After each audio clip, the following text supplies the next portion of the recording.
Okay, so I know that y'all probably don't like the fact that we lost our first preseason game, but I think there were a lot of positives. And also there was one thing that happened in the first quarter that I believe if the Bears didn't do this, we would have won that game.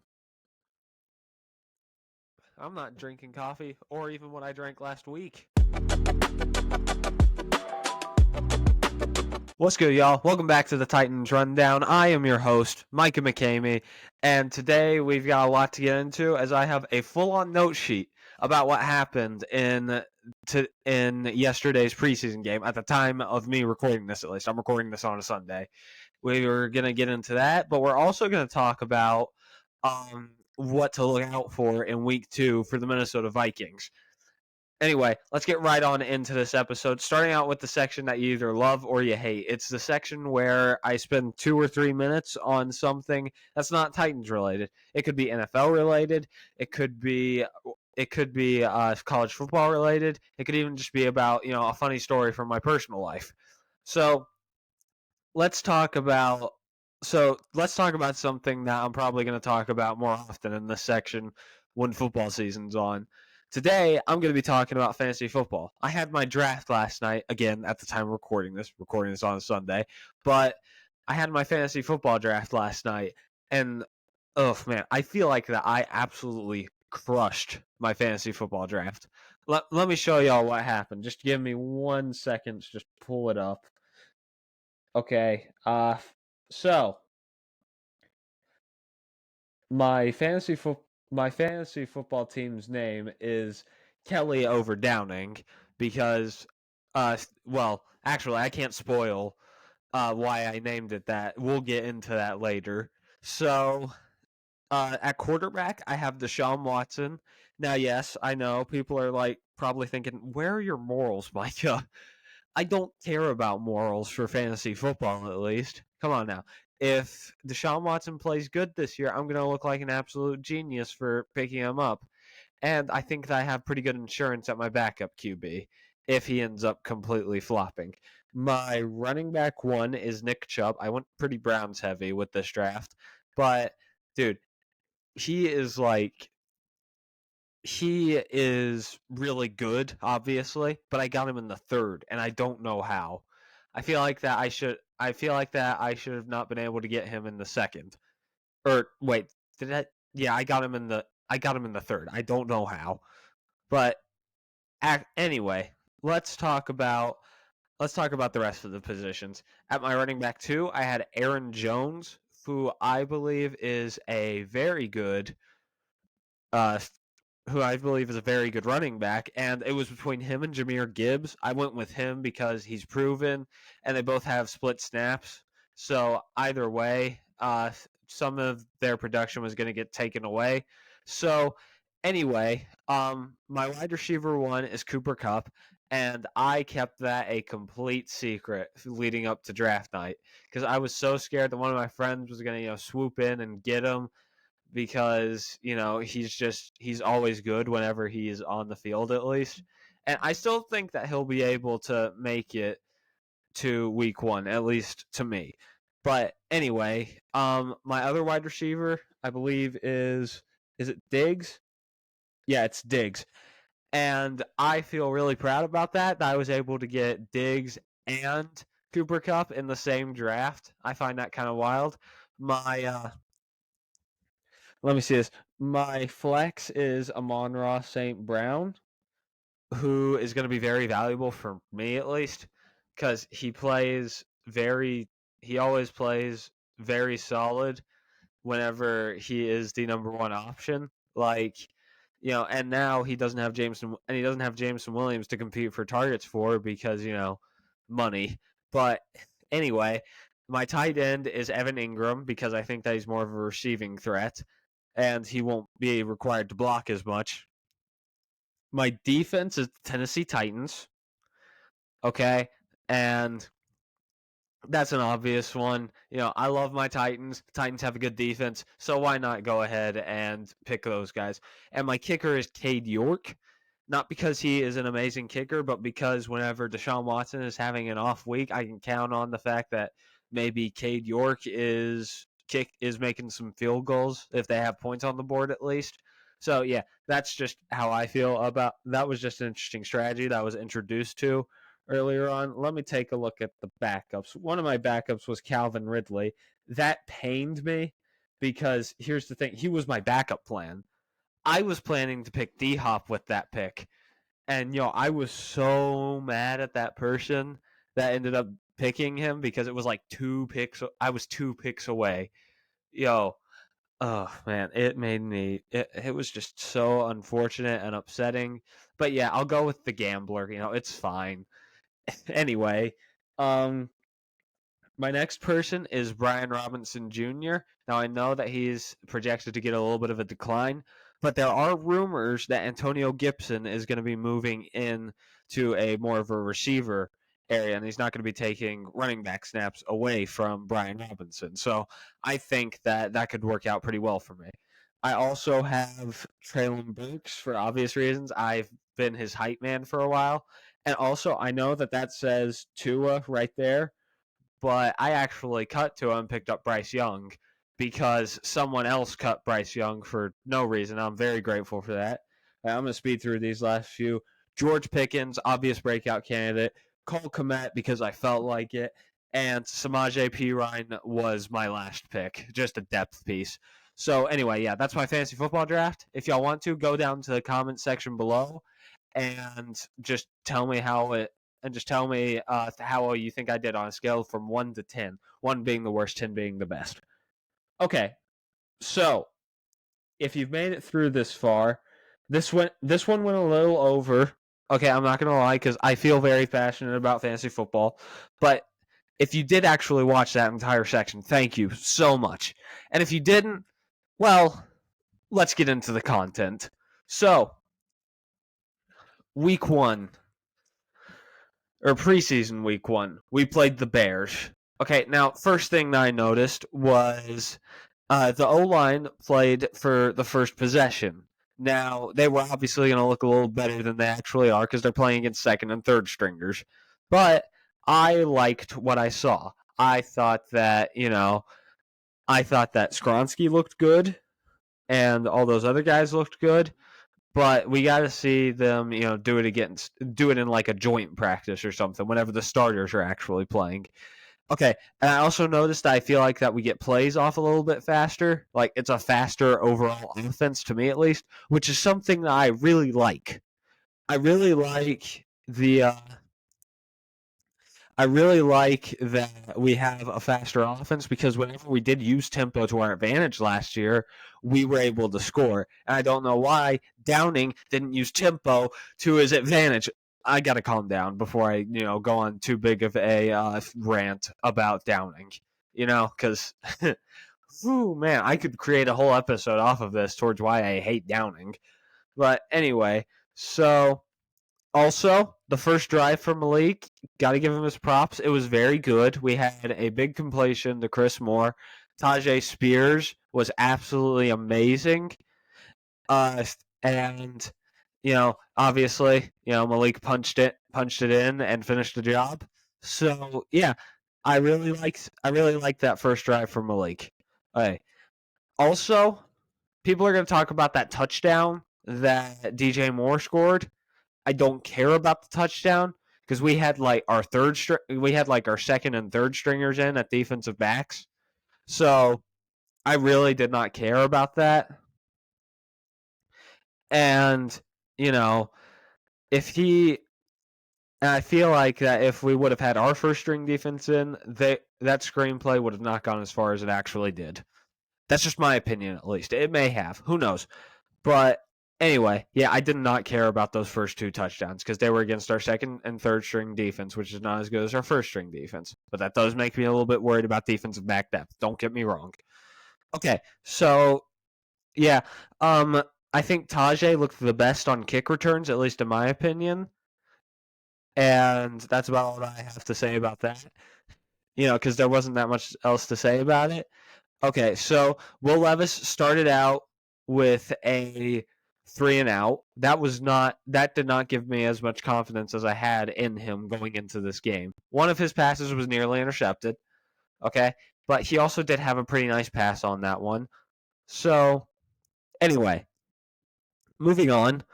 Uh, Willis also had a 3-and-out, which was not the best thing for him, at least. But, he looked solid in this game. Anyway, uh, okay. Willis threw an interception. Now, I want to say that it was completely Josh Wiles' fault because it slipped right through his hands. But whenever you overthrow an almost 6'7" tight end, like that's hard to do. Like that's something that I would do in an NFL environment. Not really. I would probably underthrow him by 5 yards, or I would float it up in the air and it would get picked off. That's just the truth. But yeah, that pick was not good on either of those things. But I did find this funny. They put in PJ Walker, and he also threw a pick, which was kind of funny to me. And Will Levis had his first touchdown drive right after that. So I was really pumped after that first touchdown drive because Levis, he threw a couple of good passes, and he was starting another pretty solid drive on that next drive. So this segues into one of my points about the game. One of my negative points. First off, Weil did not play good, at least to me. I didn't see anything out of him that was amazing, and he had two very bad plays. He fumbled whenever we had momentum on our side, and he also dropped that pass from Malik that was picked off. Again, it may have been 50-50 there, but still, I don't care. He could have very easily caught that.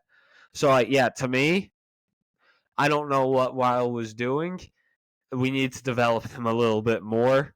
And I would actually like him more as a blocking tight end, at least in my opinion. Develop that side of him. But anyway, also, okay, so you know how I said that we would get back to Tim Kelly later on in the episode? This is that moment. Tim Kelly is so much better than whatever the heck Todd Downing was. Todd Downing was not a good offensive coordinator. Tim Kelly is a solid offensive coordinator. I'm not too sure if he's this amazing mastermind because it's preseason, but from what I could tell, he was drawing up. He had these plays drawn up where some receivers were getting open a lot easier than they should have, and I just felt like, and he made like both of the QBs look okay instead of Levis looking like a noob and Willis getting too much pressure on him. I think that's a good sign for the development it's a good sign for our QB's coach and Tim Kelly, and he's so much better. It's like if I went.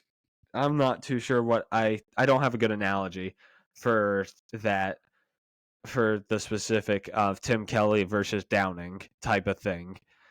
But yeah. Okay, so that was the end of. So those were all my thoughts in the first half. I did not have as many thoughts in the second half, but after the first half, I felt pretty good. So no one's going to tell you this, but I think that Levis actually outplayed Willis in the first half. But in the second half, it's a completely different story. But I think in the first half, Levis looked better and more poised. Well, okay, Willis looked more poised to me, but Levis just did not. But Levis just had a couple of very good throws. So that was just my opinion on the first half. So moving on to the second half. So we had a rough start from the D. Allowed like a 40-yard screen to a tight end. That wasn't good. Why on earth are the screens our kryptonite? I don't know. But that screen was not that great. But I always say that. But he said, I can't remember what I was gonna say. I am so sorry, y'all. So basically what happened was we stopped them in the red zone, and that made me happy because I think that our red zone defense was very good. It's just that we've allowed some very bad passes that led to field goals, which led to us losing the game. But anyway, so then we had a 3-and-out from Levis. He had a solid pass though. He had a solid pass though on that last throw. It's just that it wasn't past the first down marker. But still, again, he was a rookie. He was a rookie, most definitely. And I put something about Red Zone D being good. That was obvious. But also, Jalen Duncan is not ready. Like, not even ready to go up against like second stringers. Like, for goodness sakes, it was hard to watch. He even got some dude injured because of how bad he was blocking. Like, it was not good. Like, I think that we can develop that and that he can end up getting better. But from what I saw from him, I know it's only preseason, but I don't think that he'll, be starting for us anytime soon. Anyway, so I can't remember the dude's first name, but this dude, Gong, I don't know how to pronounce his last name. He played very well. He got a couple of good tackles. He had a tackle for loss. He was playing well. Right? So our defensive depth pieces, apart from the defensive backs, played solid. And McMath is trying to somewhat make a comeback. Like, he played good, like genuinely good. Like, he was getting open. Like, it was a good game from McMath. He only had 3 receptions, but he had him for like 30 or 40 yards. Like, it was a very good effort from Racey McMath. Okay, we got to talk about this. The backup O-line is absolutely horrendous, and it makes me disgusted to think about the fact that that if someone gets injured, one of those guys is going to have to go in. It is not good at all, and I am not excited, and I'm not stoked whatsoever to see those guys go in. Sorry about that. My voice gets very raspy whenever I'm doing these podcasts. But anyway, so I don't think that if any of those dudes go in this season, our offensive line is going to be bad. Okay? Like, they have an opportunity to be, middle of the road with all the starters in, but with the backups, it's not bright. It's just not. Anyway, so I didn't really care about the loss, but I did care about how the QBs looked. So Willis looked very improved and did look better than he did last year. Again, that may not be saying much, but yes, he did look solid. Levis looked a lot better than Willis did at this point last year. And I think that Levis has more potential, but yes, Willis did outplay him. And I think that after that game, he should stay the QB too. We'll see if Levis bounces back in any sort of way. But I know that a lot of people are making fun of that pick that Levis threw. Yes, it was a horrible pick. Don't get me wrong. It was it was awful. Like, I don't even know who he was throwing to. Okay, I'm not too sure if that was like a miscommunication with his, wide receiver or something, but it was not a good pick. I know that no picks are good, but like, it was just man. But I will say that there is one thing that people will overlook. The play right before, I'm telling you, it was the play right before that pick. Will Levis scrambles out of the pocket, throws an absolute dime to his receiver. He has nothing but green grass ahead of him. And this dude, I believe his last name was Roberson, dropped the pass. It was not, it was not good. Like, he had a very good chance to, he had a very good chance to get back up, get a touchdown. But like, man. If that was Nuke or Traylon or even Kyle Phillips, any of those guys would have probably caught that and taken that to the end zone. I'm just saying. Like, it was a great play call. It was a solid throw. It may have had a little bit too much heat on it, but overall he should have caught that ball. Okay? And they won't even show that in the highlight reels. I just wanted to put that out there before people, because people are always trying to find a way to hate on Will Levis. because yes, he is a very controversial man. That's the truth. Okay, and if he did do this and he wasn't on my team, then I would probably be like, ha ha, Levis, you suck. But no, you know, but no, I got to defend my players, you know. But like, okay, overall, I think Willis outplayed Levis, and we didn't even get into the kicker scenario. Caleb Shudak is the kicker one right now. Oh yeah, I need to see Trey Wolf, make a field goal before I can, start defending him again, like I have been on Twitter and Instagram, because I do think that he should win the job, but I need to see him be a little bit more accurate. Oh yeah, also Ben Neiman was a big winner from this last week. I think that he also played very good. But anyway, so let me see how much time we got here. Okay, it's over 20 minutes, but I'm gonna go a little overboard just to tell y'all what to watch out for in this next week's game. Okay, so next week we play the Vikings, 7 p.m. Saturday, at least 7 p.m. Central Time. So anyway, QB2 battle is still very well alive. That's the truth. Also, watch out for Tajay Spears because Vrabel has said that he wants to give him a little bit more of the workload, and I think that I think that he could have an insane game. Also, watch out for Hassan Haskins just not doing well. Hassan Haskins, I didn't put this in my notes. Hassan Haskins played awful in that last game. Like, it was horrible. Absolute garbage.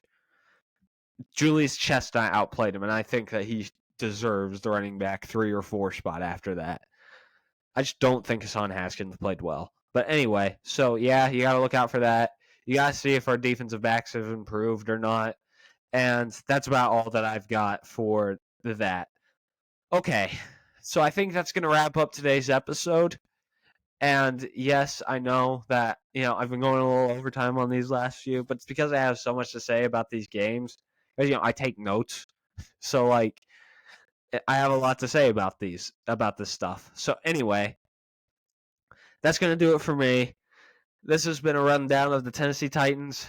I love y'all, and tighten up.